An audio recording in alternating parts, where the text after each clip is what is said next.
You're watching Two Button Crew. Your daily Nintendo of fandom. I'm Scott. And I'm Simeon. Let's get some things straight. Yeah. You know, a lot of times, we North Americans, we think that we are the market. You know? Yeah. But really, Nintendo has been a multi-continental business since the very beginning. Mm-hmm. And I've never played a Famicom, but we're going to be comparing it to the NES. We are. I think Ryan Van Leer has one. Does he? I believe so. When he was visiting, we stopped at Press Start to Play, our local gaming shop, and he bought Ken Griffey's something or other for Famicom, I believe. Wow. Maybe it was Super Famicom. I'm sure we'll get a comment from Ryan. But until that time, let's just look at some of the differences between the Famicom and the NES, which are sibling consoles. Yeah. So the NES, the North American version, the Famicom, the only released in Japanese version. Mm-hmm. I think. Or Japan. Did I say only released in Japanese? You did. Well, that's also technically correct because the games were in Japanese. Oh, okay. So only released in Japan.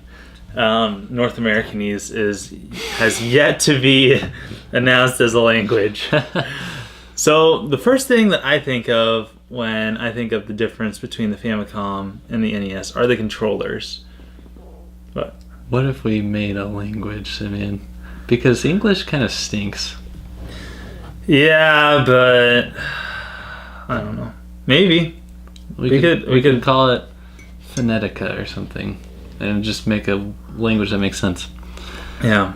I'm sorry. Anyway, the controllers for the Famicom, the controllers are attached to the system. I think this is pretty cool. You get both attached right to the system, so you don't have to buy a second one. Like, they don't unplug.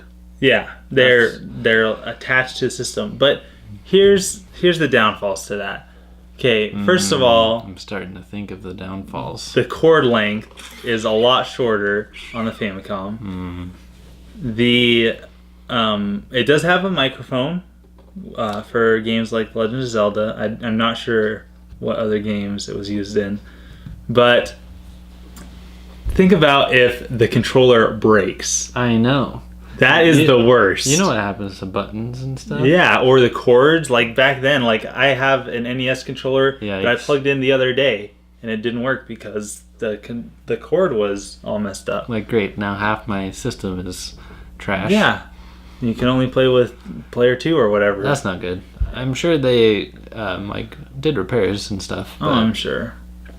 Not anymore though. Probably not. Probably find a place that does it, and then. You can't 8-bit have... Evolution. Yeah. They can do it. You can't have the multi-tap. So any 4-player games for the NES, you could not play 4-player on the Famicom. Because there's no controller port. Yep, no controller ports. Well, as far as aesthetics, I think that the NES actually looks better. I really like the NES's color scheme. And gray, light gray, and red is something, well... What do you know? What do you know? What do you know? But I do like that the controllers can be docked on the console. Yeah, that's really kind of a novelty, I guess. I do like the color of the Famicom controllers. The gold and red goes well together. And I really liked my Game Boy Micro faceplate that looked like the Famicom. Yes. The Famicom's a top loader, and that's a huge plus. Like, sure, your controllers might break on the Famicom, and you couldn't replace them like you could on the NES, but the NES had its issue with loading cartridges. If you have like a top loader NES, I don't know if I've ever heard of a top loader NES really having any issues playing games. You don't have to rub the cartridge, you don't blow nothing. It. Yeah. So the Famicom had that advantage for sure. And it also had the ability to add extra sound chips to the cartridges. So speaking of the carts that are loaded into the top, those carts could have just additional sound processing power. And Konami and Namco took really good advantage of that and have some great sounding games on the NES or the Japanese version of these NES games. So eventually you're going to have to talk about the games themselves. So well, Two more things about the carts real quick, Yeah, I go for suppose. They could be any color. You could have like a rainbow library. It's just up to the publishers what they wanted to do. Mm-hmm. And then they were much smaller. They looked more like Genesis games. Yeah, they were like much thinner, whereas ours were like square and large. Yeah. So there you go. Devil World, released in Japan, not released in the US. I'm not sure, and I didn't look this up, but I'm not sure if there were any games released in the US that were not released in Japan. Probably not. And if so, not as much few. as this. Because I think Nintendo kind of did like Japan first and then North America a little bit later on most things, if at all. Some of these games weren't released in North America. Yeah.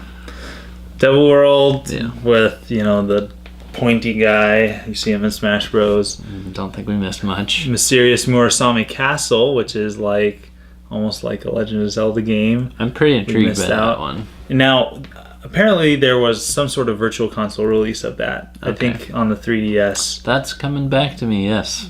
You can actually get that. It was in our games we never got list, which somebody pointed out that we actually did get that game. I'm not sure exactly what that was, but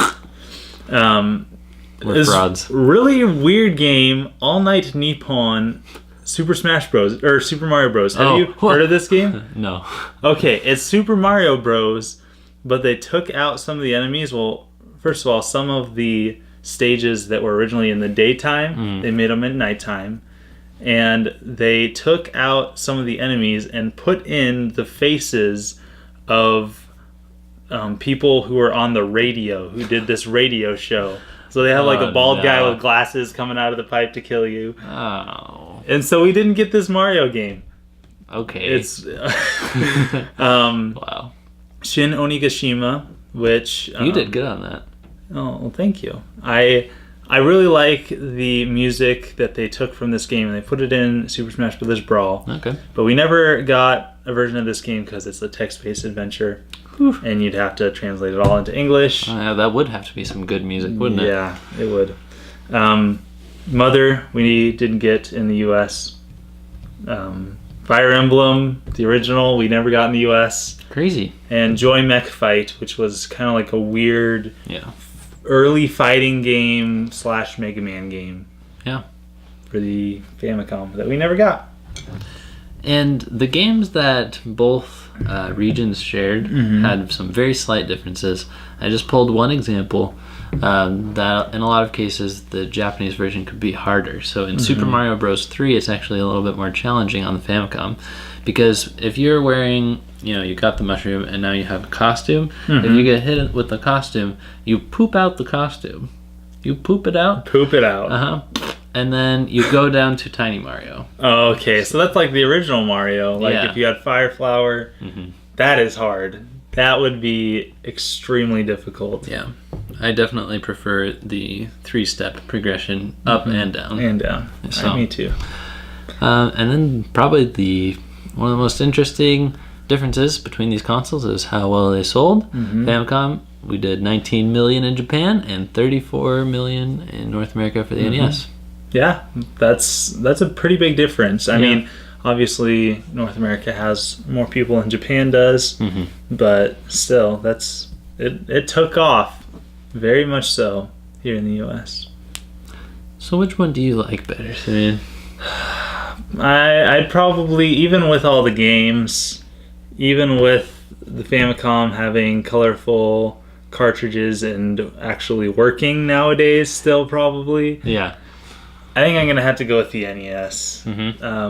Especially if I was going between like a top loader NES and a Famicom. I'd still have to go with the NES because of the controllers and Well, you put that note in here about the multi-tap. And I think that you're one of the more rare people that used that. Yeah. And I can tell that meant something to you. It did indeed. Playing Super Spike Volleyball with 4 people is an absolute blast. Boom! Boom! Do.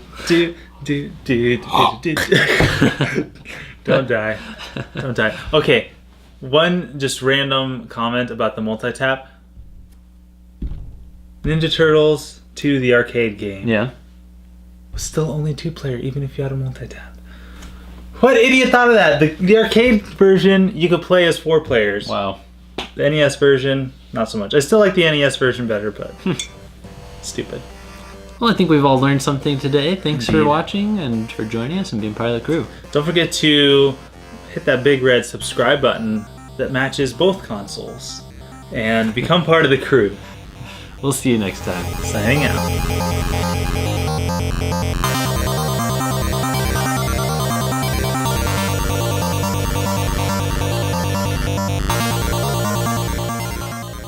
Oh yeah, this is the song. Yeah, this is not an oldie.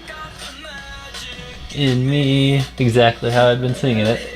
It's not an oldie. You can't say that this is...